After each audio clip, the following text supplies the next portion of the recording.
Jumbo Visma have arguably been the top team of the 2020 restart. I mean, Wout van Aert is firing on all cylinders, Roglic is looking stronger than ever, and the Dutch squad are coming into this year's Tour de France hotly tipped. But how did this rise start and how did it happen? Let's take a look.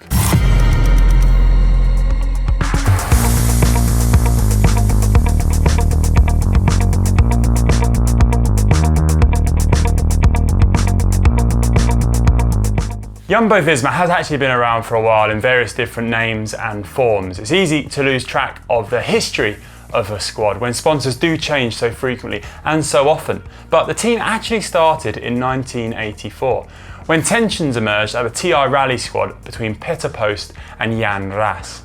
Jan Raas actually moved away from that TI Rally squad and created his own team, which would be called Quantum Decasol Yoko.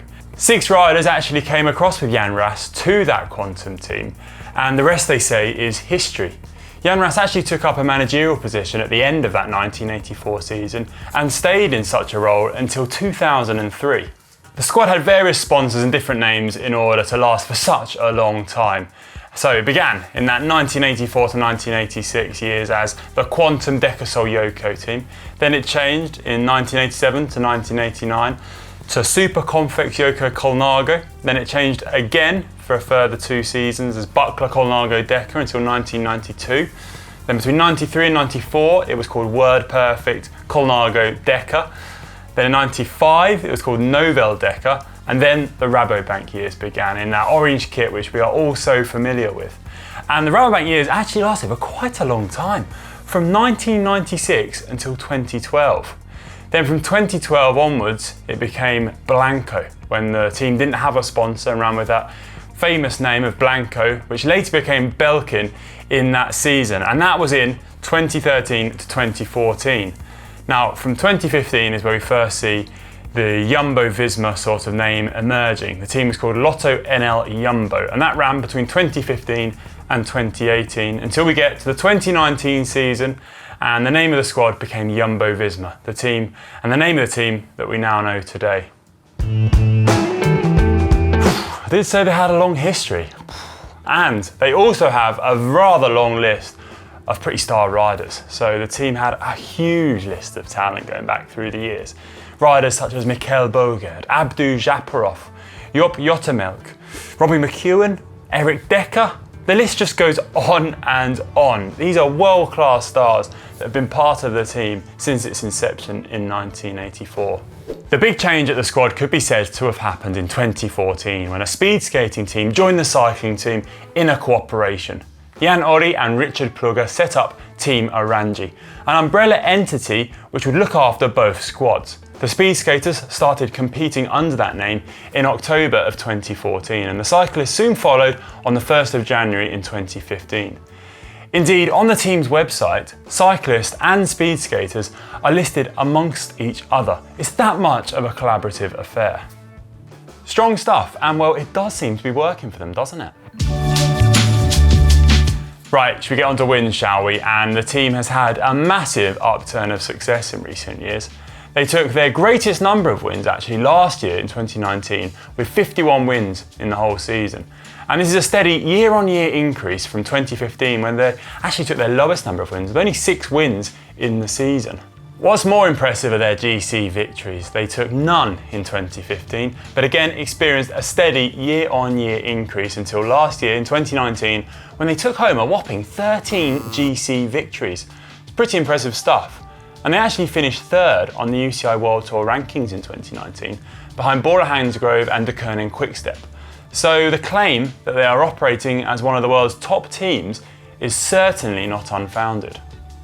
Plenty of talking about Jumbo Visma's rise to the top, and I guess an example of this is their ability to win across a range of races.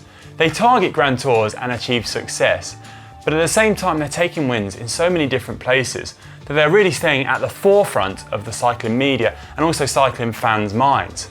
An example could be the fact that they've taken home Tour de l'Ain, Strada Bianca, Milan-San Remo, Tour de Romandie and Binchbank Tour, just to name but a few. So they're really turning into a win machine that you don't just see at the Tour de France or the Giro d'Italia, but to be honest, from the start of the calendar to the end of the calendar. Budget does not seem to be an area which caused this influx of success in recent years, however. Team manager Marijn Zeeman confirmed in an interview with Belgian paper Het Nieuwsblad that the team was operating on a claimed budget that put it at second lowest in the World Tour. The Dutch team operate on this budget thanks to efficient management and better incentives for their riders. Team manager Zeeman claims that riders could achieve a higher salary elsewhere but choose to remain at Jumbo Visma thanks to the fact that they believe in the project so much and the strength of the Jumbo Visma setup. Primož Roglič, perhaps their key rider over the last 4 seasons since he signed at the squad in 2016, has been delivering wins by the bucketful. The Slovenian started his World Tour career with the squad and hasn't looked back since. Top results include 2 GC wins at Tour de Romandie, 2 Vuelta a Españas, Tirreno Adriatico, Tour of the Basque Country, UAE Tour. It's a solid list, solid list. The team hasn't just focused on GC wins though. Björn Groenewegen has backed up those GC victories with plenty of stage wins and one-day wins in bunch sprints. Consistently delivering results and important UCI points, the Dutch sprinter has won 4 stages of the Tour de France, 3 stages at Paris-Nice, but has also won classics such as Kuurne-Brussels-Kuurne and Drie Dags de Panne, meaning that when the team's GC riders aren't achieving success or aren't in the spotlight, the team is still achieving attention from cycling fans and media by consistently delivering results and being on that top step of the podium. The average age of the squad is 29.3 years old, and notably, most of Jumbo Visma's talent has developed through the team. Primož Roglič is only 30 years old, and riders such as Sepp Kuss, Wout van Aert, Vingegaard, Laurens de Plus and Pascal Enkhorn are all younger than 26 years old.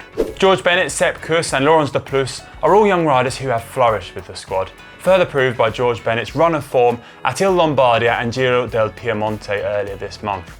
These are young riders who have been nurtured by the squad and given all the resources necessary to turn into world-beating talent. Riders such as Steven Kruijswijk are leading examples of Jumbo Visma's ability to recognise and develop talent. Kruijswijk started his career with the team in 2007, riding with their development squad, which was then called Rabobank Continental. It was a famous squad back then. He stayed with that development team until 2010 when he signed with the World Tour squad and has been with the World Tour squad for the entirety of his career and delivered a raft of results. And he has backed up that belief in him by delivering top quality results too, as shown by his podium on the Tour de France last year. And he's also performed rather consistently across a range of other races. However, the team has also nipped him with some savvy signings such as Tom Dumoulin and Wout van Aert. Tom Dumoulin is a proven Grand Tour contender and winner, having taken 2nd overall at the 2018 Tour de France and winning the 2017 Giro d'Italia. However, Tom's had quite a hard run of luck and quite a tough road back to top form after his crash in the 2019 Giro d'Italia, meaning that Jumbo Visma signed him at just the right moment. The same for Wout van Aert, who was desperate to find a World Tour squad to take his road career to the next level whilst riding for Verandas Willems Crelan, who was then a pro-continental team and had no guarantee of top-level race invites. Both riders are world beaters, but arguably Jumbo Visma management managed to secure their contract at a time when perhaps their value and price to ride for the team wasn't at its peak value.